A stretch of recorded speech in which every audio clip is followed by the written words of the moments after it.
Krishna centre school के प्रांगण में एक कार्यशाला का आयोजन किया गया। इस कार्यशाला में मुख्य अतिथि के रूप में रही आईपीएस साक्षी सिंह और विशिष्ट अतिथि के रूप में संजय सिंह, महिला महाविद्यालय भभुआ के प्रोफेसर राजन सिंह रहे। दोनों लोगों के द्वारा दीप प्रज्वलित कर किया गया। कृष्णा सेंटर स्कूल के प्रबंधक आलोक सिंह के अलावा विद्यालय के प्राचार्य उदित मिश्रा ने भी दीप प्रज्वलित कर कार्यक्रम का आरंभ किया। इस वर्कशॉप का मुख्य उद्देश्य सीबीएसई द्वारा आयोजित बोर्ड परीक्षा में बच्चों को किस तरह से सफलता हासिल हो सके, इसको लेकर एक कार्यक्रम कराया गया।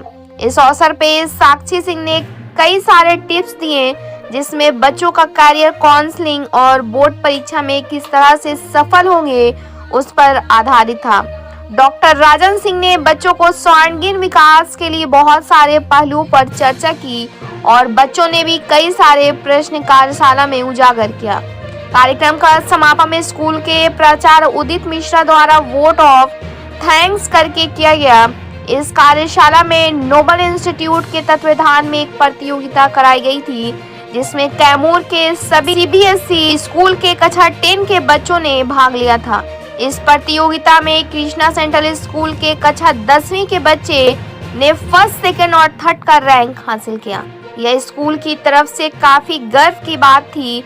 इस अवसर पे स्कूल के प्रबंधक काफी खुश नजर आए। मौके पे कृष्णा सेंट्रल स्कूल के कक्षा 8, 9, 10 के सभी छात्र छात्राएं और शिक्षकगण उपस्थित रहे। बने रहे हमारे साथ, देखते रहे बिहार दर्शन।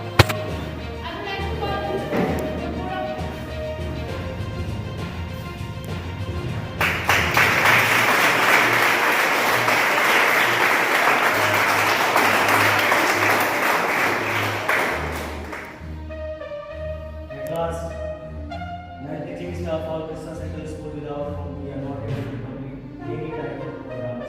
I pay my duty towards the most. Thank you.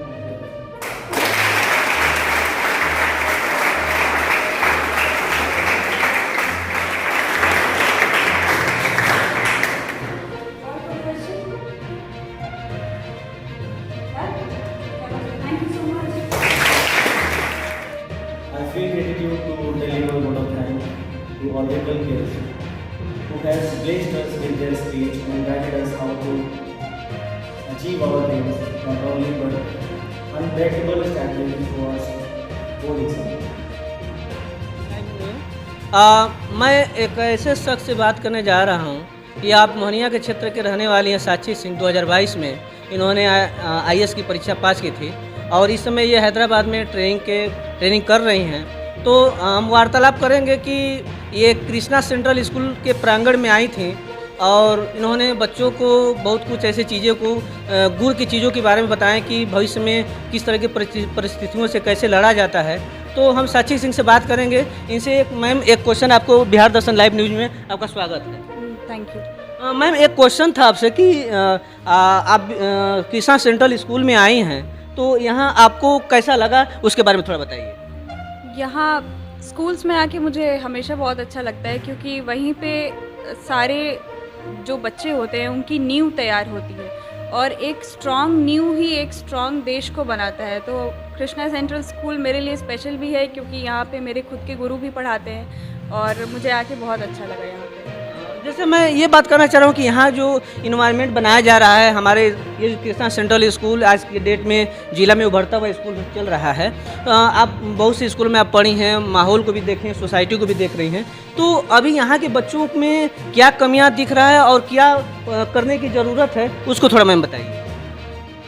पहले मैं अच्छी बातें बताना चाहूँगी, वो ये है कि यहाँ पे अलग अलग चीज़ों को फोकस किया जाता है। जैसे एक्स्ट्रा करिकुलर्स पे भी बहुत फोकस है, पढ़ाई पे भी बहुत फोकस है। ऐसा नहीं है कि बस पढ़ाया जा रहा है, तो ये एक अच्छी बात है। और एक कमी मुझे जो लगी, जो मैंने वहाँ पे भी हाईलाइट की, कि चीज़ों को डिवाइड ना करें कि ये बॉय करेगा, ये गर्ल करेगा। जब कोएड स्कूल है तो दोनों साथ में मिलके करनी चाहिए और दोनों को अपनी रिस्पॉन्सिबिलिटी का पता भी होना चाहिए कि ये हमारा काम है और ये हमारा काम है, और दोनों को साथ मिलके ही पूरा देश दुनिया जो भी चलाना है चलाना होता है। क्वेश्चन ये था कि अभी हमारे यहाँ देखिए अभी एक नया इंफ्रा हुआ है, ये बच्चों के मतलब एक फ्यूचर के लिए हुआ है कि देखकर हुआ है कि इसको लोग समझते हैं कि जीबी होटल नहीं है, ये बच्चों के एक जैसे आपका जो कैंपस है उसी का कैंपस का पार्ट है। लेकिन ये जो बना है ये बच्चों का क्या इन्फ्लुएंसेस डालेगा, क्या प्रभाव डालेगा, इसके बारे में थोड़ा बताइए। कहीं पे भी स्कूल में अगर इंफ्रास्ट्रक्चर बहुत अच्छा होता है तो हमेशा उनको कुछ ना कुछ फ़ायदा होता है। जैसे आपका प्लेग्राउंड कभी छोटा है या फिर प्लेग्राउंड में कुछ अलग एक्टिविटी चल रही है तो आपके पास एक बड़ा प्लेग्राउंड यहाँ पे है जहाँ पे आप कुछ खेल कूद या फिर जो भी रंगोली वगैरह कराना चाहते हैं करा सकते हैं। यहाँ पे अगर आप किसी को गेस्ट की तरह बुला रहे हैं तो रुकने की व्यवस्था सब कुछ मतलब ईजी हो जाता है एक्चुअली।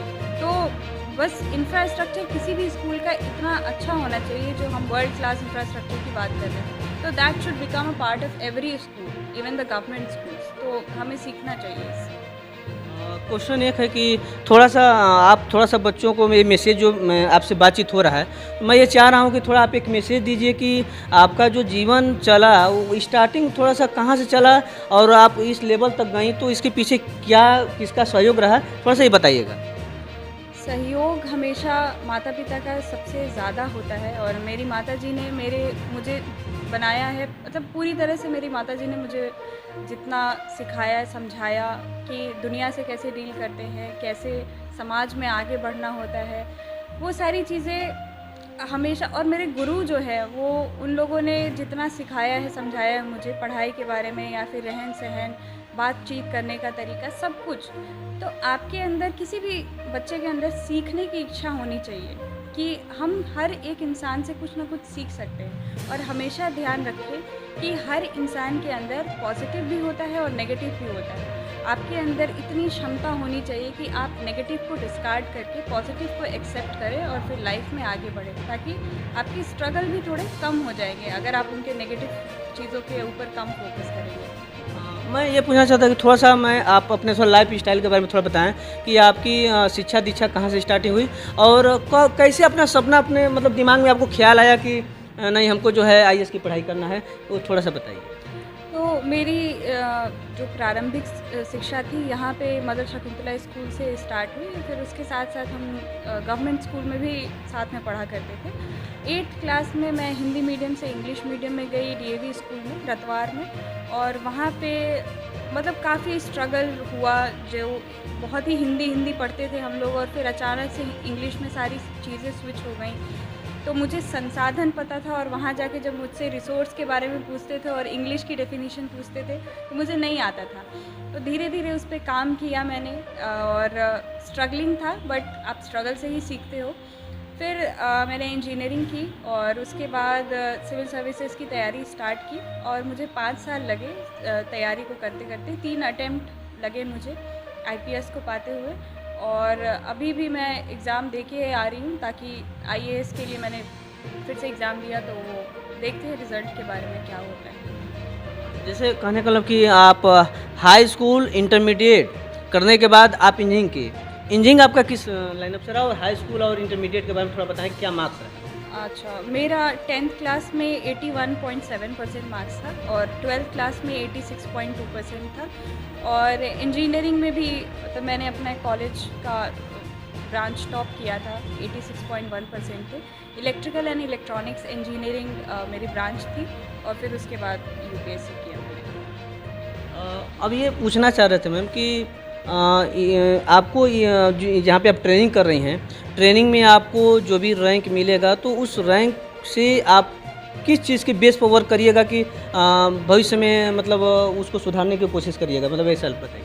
जैसे स्टार्टिंग में हमें आईपीएस की ट्रेनिंग में एक थाने से स्टार्ट करना होगा जहाँ पे डिफरेंट पोस्ट मिलेंगे। एसएचओ का पोस्ट मिलेगा, फिर डीएसपी का काम है, एसपी का काम, फिर एसपी, तो ऐसे प्रमोशंस होते रहते हैं।